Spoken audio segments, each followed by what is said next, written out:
So good morning दोस्तों। मैं आपके समक्ष फिर से प्रस्तुत हूँ मैथ्स की नंबर सिस्टम की सीरीज़ लेकर अपनी। तो ये मैं क्रैश कोर्स की बात कर रहा हूँ और ये प्रीवियस ईयर क्वेश्चंस आए हुए हैं आपके मैथ्स में टेट एग्ज़ाम में, सुपर टेट और सी टेट के एग्ज़ाम्स में। सो ये बहुत ही जल्दी क्विक रिवीजन टाइप्स एक वीडियो बना रखी है मैंने आपके लिए।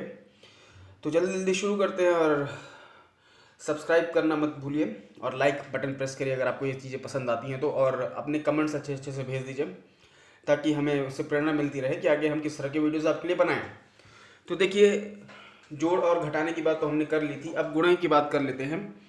गुणे में देखिए क्या है कि ये सीटेट 2012 में ये प्रश्न आया हुआ है कि 3759 को 9573 के गुणनफल में दहाई और इकाई अंक का योगफल है। तो ये बहुत ही सीधा सा क्वेश्चन है। इसमें आपको दोनों अंकों को गुणा कर देना है और दोनों अंकों को गुणा करने के बाद में जो इकाई का अंक है 7 और जो दहाई का अंक है वो 0, इन दोनों का योगफल पूछा है आपसे। तो इन दोनों को गुणा करने के बाद में दहाई और इकाई के अंक निकाल लेने हैं और उनको जोड़ देना है। तो 0 और 7 आ रहे हैं इकाई और दहाई पे, तो आप दोनों को जोड़ के दोनों का योगफल 7 ले सकते हैं। अब इसी प्रकार से अगले क्वेश्चन जो कि हरियाणा टेट 2014 में आया हुआ है कि 231 और 596 को किस संख्या से गुणा करें कि दोनों के गुणनफल बराबर हो जाए, दोनों के गुणनफल बराबर हो जाए। तो इस तरह का क्वेश्चन जब भी आता है कि 231 और 596 को किस संख्या से गुणा करें कि दोनों के गुणनफल बराबर हो जाए, तो ये देखिए दो अलग अलग संख्याएं हैं, इनको आप किसी भी संख्या से गुणा करेंगे तो दोनों के गुणनफल बराबर नहीं होंगे सिवाय एक संख्या के, जो कि है शून्य। शून्य ही वह संख्या है जिससे कि हम गुणा कर देंगे तो दोनों के गुणनफल बराबर आ जाएंगे, क्योंकि 231 को भी 0 से गुणा करेंगे तो 0 आ जाएगा और 596 को भी 0 से गुणा करेंगे तो वो 0 ही आ जाएगा। तो इसका आंसर हो जाएगा डी। इसके बाद सीटेट 2012 में अगला प्रश्न आया हुआ है कि गुणनफल 140 गुणा 101 में क्या जोड़ा जाए जिससे कि उत्तर हो जाए 14414 प्राप्त हो जाए। ठीक है, तो इसका गुणनफल आप कर ले। 140 और 101 को आपने गुणा कर दिया तो ये आ गया गुणनफल 14140, और 14140 में से आपको प्राप्त क्या करना है 14414। तो 14140 में से कुछ जोड़ दीजिए आप, तो आपका आंसर आ जाए 14414। तो x का मान निकालना है, x का मान हम निकाल लेंगे जो कि आ जाएगा 274। तो इसका आंसर हो गया ए।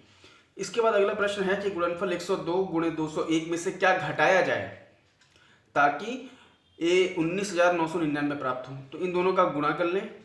गुणा करना बहुत ही आसान है, गुणा करेंगे तो 20502 आ जाएगा। अब इसमें इसके गुणनफल में से क्या घटाया जाए, तो इसमें से x मान लीजिए x घटाया जाए। तो जो 20502 आया है उसमें से हमने मान लिया कि x को घटा दिया जाए और x घटाने पे आपको प्राप्त हो जाए 19999।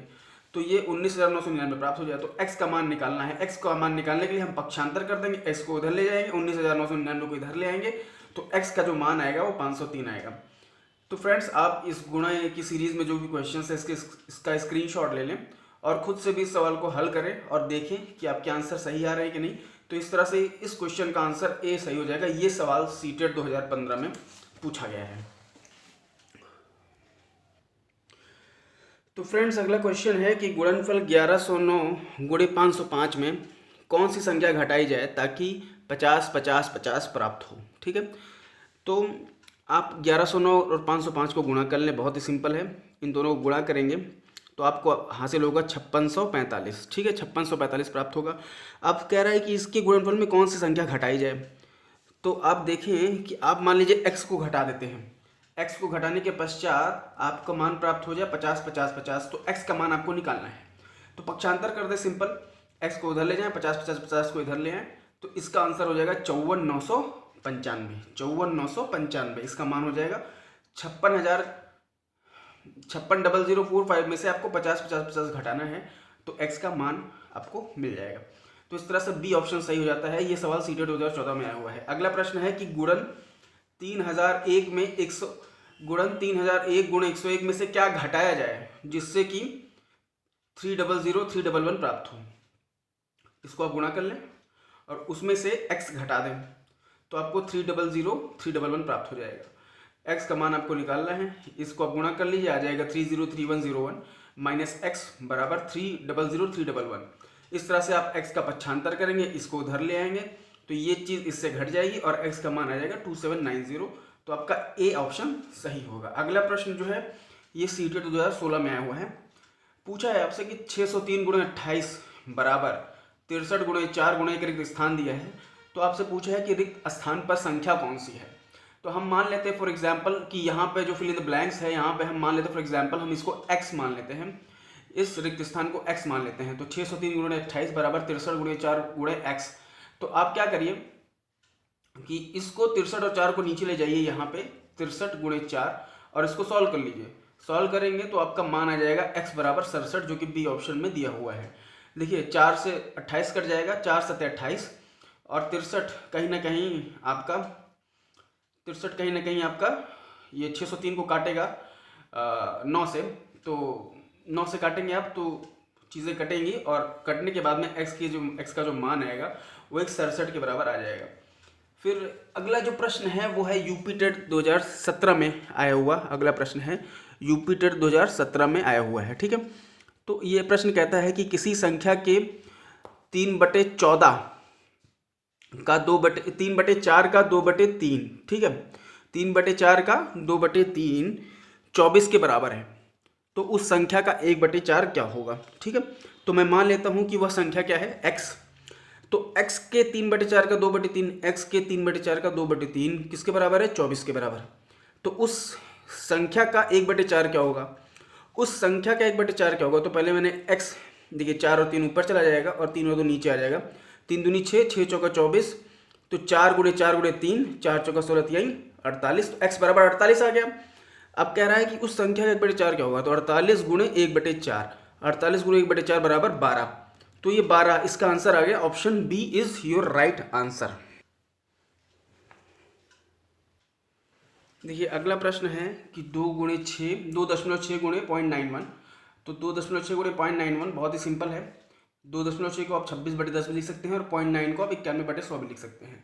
आपको 26 और 91 को मल्टीप्लाई कर देना है तो 3396 आ जाएगा, 3366 आ जाएगा रेदर, और 10 और 100 को मल्टीप्लाई करेंगे तो 1000 आएगा।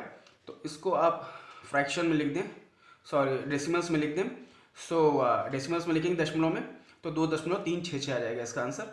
ये सवाल यूपी टेट 2011 में बहुत ही सिंपल साधारण सवाल आया हुआ है। अगला प्रश्न है यूपी टेट 2014 में पूछा गया कि एक परिमेय संख्या, ऑब्वियसली 5/19 एक परिमेय संख्या है, वह इसके योज्य प्रतिलोम के गुणनफल का गुणात्मक प्रतिलोम पूछा है। देखिए योज्य प्रतिलोम हमेशा वो होता है जैसे कोई भी भिन्न हो या कोई भी संख्या हो, उसका योज्य प्रतिलोम वो होगा जिसको जोड़ने पे आंसर 0 आ जाए, ठीक है। तो 5/19 में का योज्य प्रतिलोम क्या हो जाएगा, 5/19 का योज्य प्रतिलोम हमेशा -5/19 होगा, क्योंकि 5/19 को आप -5/19 से जोड़ेंगे तो ऑब्वियसली इसका आंसर 0 होगा। तो इसका योज्य प्रतिलोम हो गया -5/19, ठीक है। यहाँ तक बात क्लियर हो गई। परिमेय संख्या 5/19 इसलिए है कि p/q के फॉर्म में होती है, जहाँ पे q ≠ 0 है। तो ये एक हर के फॉर्म में है, जहाँ पे p क्या है 5 और q क्या है 19। तो एक परिमेय संख्या है, इसका योज्य प्रतिलोम -5/19 है। के गुणनफल का गुणात्मक प्रतिलोम पूछ रहा है, तो इन दोनों को गुणनफल कर देना है, मतलब मल्टीप्लिकेशन कर देना है। बहुत ही सिंपली हम 5/19 को -5/19 से मल्टीप्लाई कर देंगे तो -25/361 आ जाएगा, ठीक है। 5 5 जा 25 और 19 19 जा 361, ओके। 19 square is 361, 25/361। अब -25/361 का गुणात्मक प्रतिलोम, देखिए गुणात्मक प्रतिलोम में वो प्रतिलोम होता है जिसको आप मल्टीप्लाई कर दें तो मल्टीप्लिकेशन हमेशा 1 आ जाए, ठीक है। तो इसका मल्टीप्लाई हमेशा जब भी करेंगे, जब भी भिन्न में कोई चीज़ है तो उसको आप पलट रिवर्स कर दीजिए, मतलब जो कि अंश में है, जो भी न्यूमरेटर में है उसको डिनोमिनेटर में ले आइए और जो हर में है उसको न्यूमरेटर बना दीजिए। तो -25/361 का गुणात्मक प्रतिलोम हो जाएगा -361/25। तो इसका आंसर ए हो जाएगा। Option A is your right answer. ये बहुत ही अच्छा सवाल था जो कि यूपी टेट 2014 में आपसे पूछा गया था। अगला प्रश्न है, ये भी टेट सवाल टेट के एग्जाम में आया हुआ है कि -2 -3 -4 -5 -6 का मल्टीप्लिकेशन कितना होगा। देखिए पहली बात तो आप साइन डिसाइड कर लीजिए। तो साइन देखिए अगर माइनस सम बार आता है तो वो प्लस हो जाता है और विषम बार आता है तो वो माइनस का माइनस ही रहता है। तो देखिए कितनी बार आ रहा है, -1 2 3 4 5, -5 बार आया है जो कि एक विषम संख्या है, तो ऑब्वियसली आंसर माइनस में ही आएगा आपका। तो आप ऑप्शन में माइनस आ गया। उसके बाद 2 3 6 चौका 24 5 120 छक्का 720, तो 720 इज योर आंसर। तो सी आपका एक इसका बहुत ही वाजिब आंसर है। तो दोस्तों इस तरह से आपका मल्टीप्लिकेशन वाली सीरीज़ यही ख़त्म होती है और इसके बाद हम चलेंगे भागफल वाली सीरीज़ में।